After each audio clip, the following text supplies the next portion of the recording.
ਸਰਦੀਆਂ ਨੂੰ ਚਾਹੀਦੇ ਨੇ। ਮੈਂ ਸਵੇਰੇ ਉੱਠ ਕੇ ਖਾਦੇ ਜੀ ਨਿੱਕੇ ਨਿੱਕੇ ਅੰਗੂਰ ਜੋ ਕਿ ਬਹੁਤ ਜ਼ਿਆਦਾ ਖੱਟੇ ਸੀ। ਤੁਸੀਂ ਮੇਰੇ ਫੇਸ ਤੋਂ ਅੰਦਾਜ਼ਾ ਲਾ ਸਕਦੇ ਹੋ।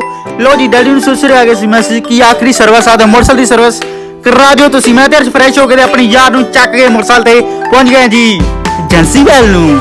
ਕਿਉਂਕਿ ਸਰਵਿਸ ਕਰਾਉਣੀ ਹੈ ਤੁਹਾਨੂੰ, ਜਿਵੇਂ ਕਿ ਦੱਸਿਆ ਅਸੀਂ ਸਰਵਿਸ ਕਰਾਉਣ ਆਏ ਆ।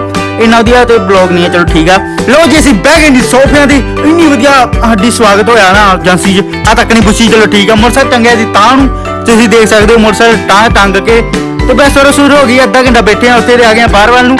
ਲੋ ਜੀ ਦੁਕਾਨ ਤੋਂ ਥੋੜਾ ਸਮਾਨ ਲੈਣਾ ਸੀ, ਉਹ ਲੈ ਲਿਆ ਆ। ਬਸ ਦੁਕਾਨ ਦਾ ਸਮਾਨ ਲੈ ਕੇ ਤੇ ਗਰਮੀ ਵੀ ਬਹੁਤ ਜ਼ਿਆਦਾ ਸੀ, ਆਪਣਾ ਵੀ ਥੋੜਾ ਢਿੱਡੂ ਟੁੱਡੂ ਭਰ ਕੇ ਤੇ ਅਸੀਂ ਫਿਰ ਬਹਿ ਗਏ ਜੀ ਸ਼ਾਮੇ ਕਿਤੇ ਦਰਖਤ ਉੱਤੇ ਛਾਂ ਲੱਭੀ ਆ, ਮੋਟਰਸਾਈਕਲ ਲਾ ਕੇ ਸਟੈਂਡ ਤੇ ਬਹਿ ਗਏ ਅਸੀਂ। ਖਾਦੀ ਜੀ ਆਈਸਕ੍ਰੀਮ, ਤੁਸੀਂ ਵੀ ਖਾ ਲਓ। ਲਾਈਕ ਸ਼ੇਅਰ ਕਮੈਂਟ ਕਰ ਦਿਆ ਕਰੋ ਯਾਰ। ਅਸੀਂ ਆਪਣੀ ਯਾਰ ਨੂੰ ਛੱਡਤਾ ਪਹੁੰਚ ਕੇ ਘਰੇ। ਬਾਏ ਬਾਏ, ਮਿਲਦੇ ਤੁਹਾਨੂੰ ਨੈਕਸਟ ਵੀਡੀਓ।